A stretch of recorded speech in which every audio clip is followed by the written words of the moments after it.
वो बीमार हैं, उनकी आंखों में इन्फेक्शन हुए हैं। मैंने उनकी हालात देखी, मुझे बड़ी तकलीफ हुई, भावुकता भी थी मेरे अंदर। आजम खान ने आपकी राजनीति को लेकर कोई अच्छे अपने विचार दिए?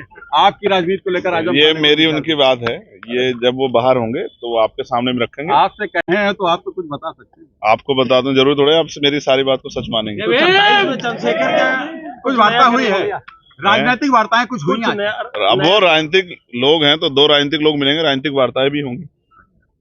अब आप समझिए ना, मैं ये भी देखने गया था कि वो किस हालात। मैंने जेल का खाना भी खाया। कैसा लगा? कैसा लगा खाना? आजकल की सरकार पत्रकारों को सच्ची पत्रकारिता करने पे जेल का खाना जल्दी खिला दे रही है। अगर किसी का मन हो जेल का खाना खाने का तो सच्ची पत्रकारिता कर ले तो शायद जल्दी मिल जाए। समाजवादी पार्टी के वरिष्ठ नेता मोहम्मद आजम खान से सीतापुर जिला कारागार मिलने पहुंचे भीम आर्मी चीफ एवं सांसद चंद्रशेखर आजाद।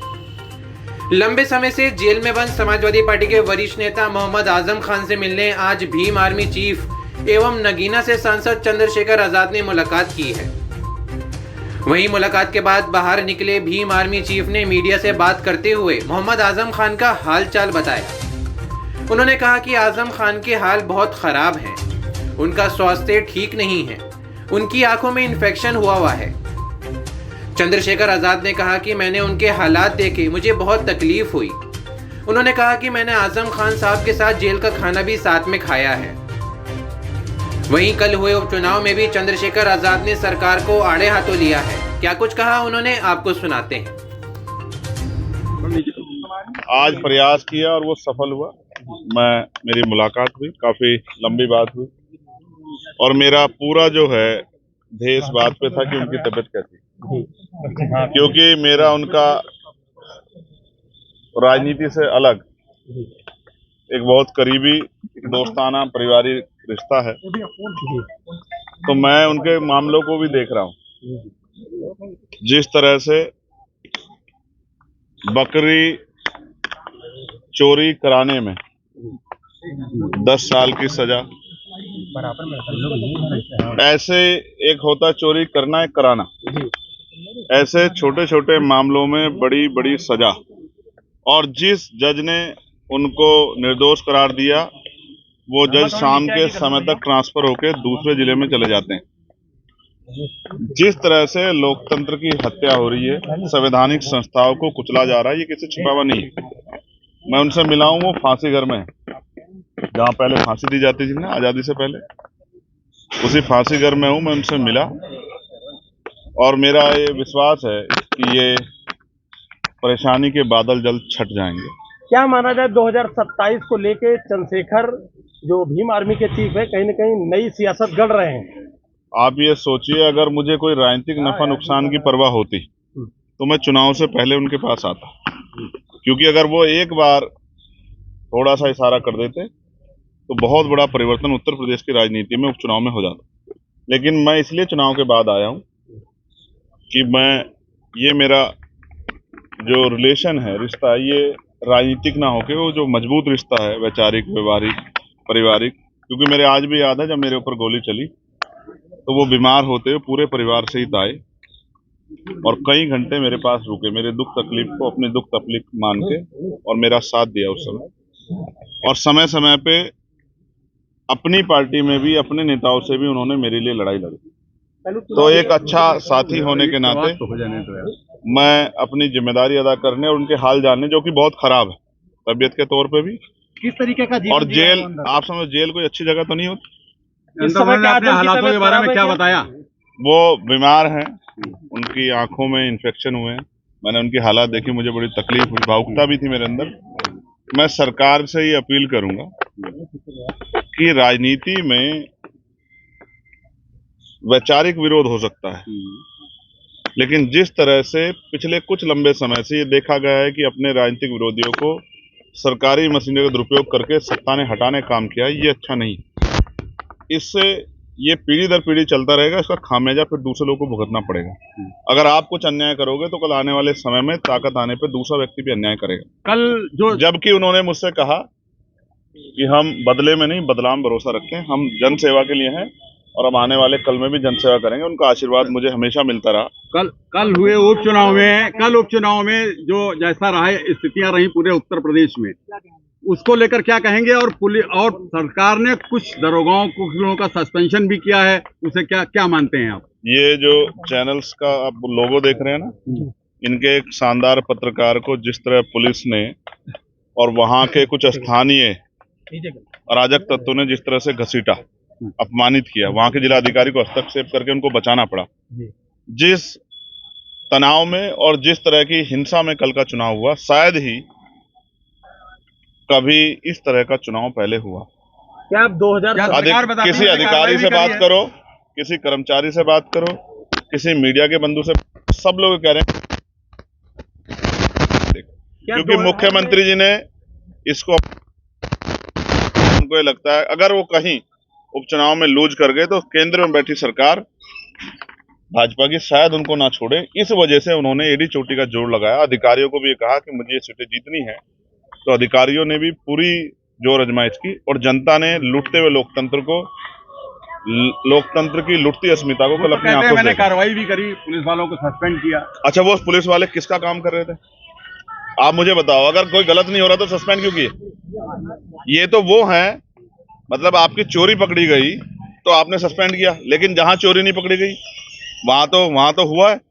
आप समझो, अब आप समझो ना, अब ये चाइना का बॉर्डर नहीं है कि रिवॉल्वर निकाल के इंस्पेक्टर साहब को जनता को डराना पड़े। सर, पहले हरदोई जेल में अब्दुल्ला से मुलाकात, अब आजम खान से मुलाकात, फिर आप उनके घर भी गए। तो मान लिया जाए 2027 में कहीं न कहीं चंद्रशेखर कोई नई सियासत गढ़ रहे अंदर ही अंदर। आपको मेरा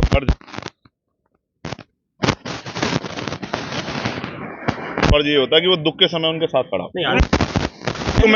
सुख में तो हर कोई खड़ा होता है। कुछ भविष्य की राजनीति को लेकर अच्छा।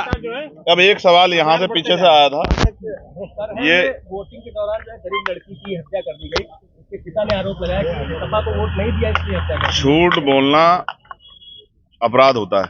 वोटिंग के दौरान हत्या नहीं हुई है। पहले तो आप अपने सवाल को सुधारो।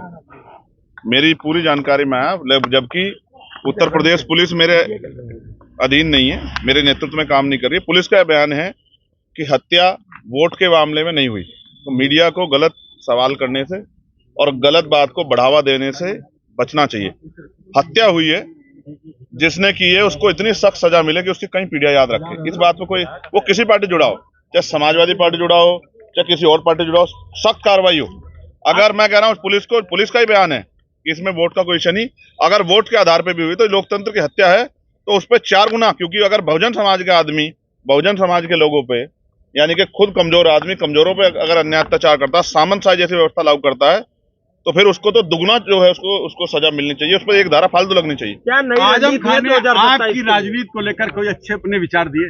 आपकी राजनीति को लेकर आजम, ये मेरी उनकी बात है, ये जब वो बाहर होंगे तो वो आपके सामने में रखेंगे। आपसे कहे हैं तो आप तो कुछ बता सकते हैं। आपको बता दूं, जरूर थोड़े आपसे मेरी सारी बात को सच मानेंगे। चंद्रशेखर का कुछ वार्ता हुई है, राजनीतिक वार्ताएं कुछ हुई हैं। अब वो राजनीतिक लोग हैं तो 2 राजनीतिक लोग मिलेंगे, राजनीतिक वार्ताएं भी होंगी। अब आप समझिए ना, मैं ये भी देखने गया था कि वो किस हालात। मैंने जेल का खाना भी खाया। कैसा लगा? कैसा लगा खाना? आजकल की सरकार पत्रकारों को सच्ची पत्रकारिता करने पे जेल का खाना जल्दी खिला दे रही है। अगर किसी का मन हो जेल का खाना खाने का तो सच्ची पत्रकारिता कर ले तो शायद जल्दी मिल जाए। नहीं, आज कैसा लगा? आज खाना कैसा? मुझे तो आदत है, मैंने 16 महीने जेल काटी अपने लोगों के लिए। मैंने तिहाड़ भी 2 बार काटी है। मुझे इस खाने में, और मैं जहां से आया हूं जमीन से, मैं अपनी हैसियत को जानता हूं। मैं इसी खाने को खा कर, और आज भी मेरे करोड़ों लोग जो हैं वो इसी खाने खा के अपना जीवन पाल रहे हैं। मेरे लिए कोई नया नहीं। सर, एक आखिरी सवाल, क्या आज मैं एक चीज आज आपके यहाँ से कहना चाहता हूँ। बहुत सुंदर जगह है सीतापुर, रामपुर वाले सीतापुर में जी। और यहाँ हमारे यहाँ एक लंबी लड़ाई जो है राम जी को लेके भी चल रही है। अभी वो अंजाम को भी पहुंच रही है। तो अब मैं ये कहना चाहता, एक नारा दिया मुख्यमंत्री जी ने। अब चुनाव के बाद मुझे समय लगा कि उसका विश्लेषण हो जाए कि बटेंगे कटेंगे। तो मैं आज आपके यहाँ से कहना चाहता हूँ सीतापुर में कि ये नारा उन्होंने बहुत अच्छा दिया। मैं उनको बधाई देता हूँ, और मैं इसलिए बधाई देता हूँ कि उन्होंने एक बहुत, क्योंकि जब कोई बात कहता है तो उसके हर सिक्के के 2 पहलू होते हैं जी।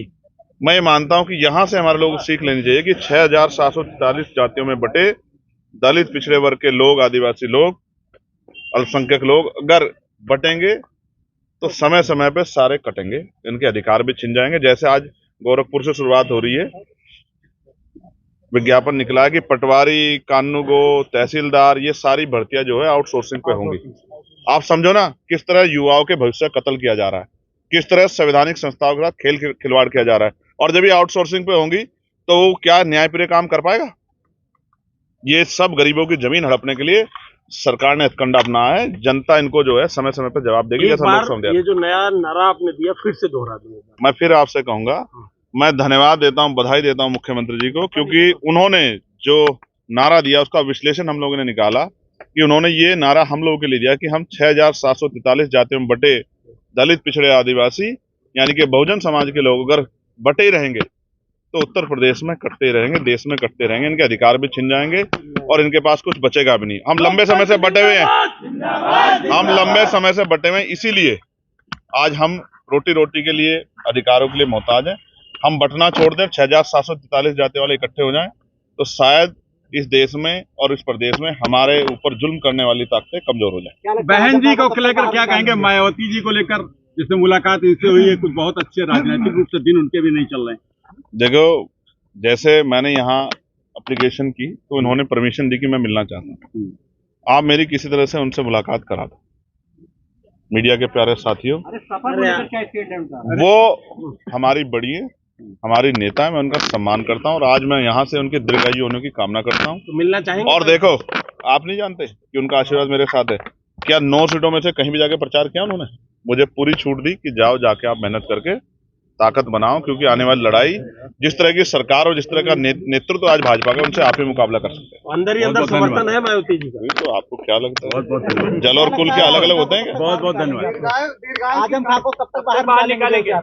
मेरे हाथ में तो आज ही साथ ले जाता। मैं तो संवैधानिक आदमी हूँ और वकील भी हूँ। ये जिस दिन सुप्रीम कोर्ट, हाई कोर्ट, जहाँ जहाँ बेल लगी वहां से आपने दीर्घायु की कामना की है तो इसका मतलब मान लिया कि बुजुर्ग हो गए।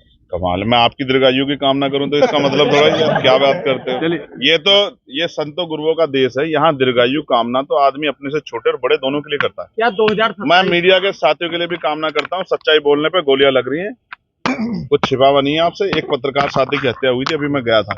कहाँ पर, याद दिलाऊं आपको?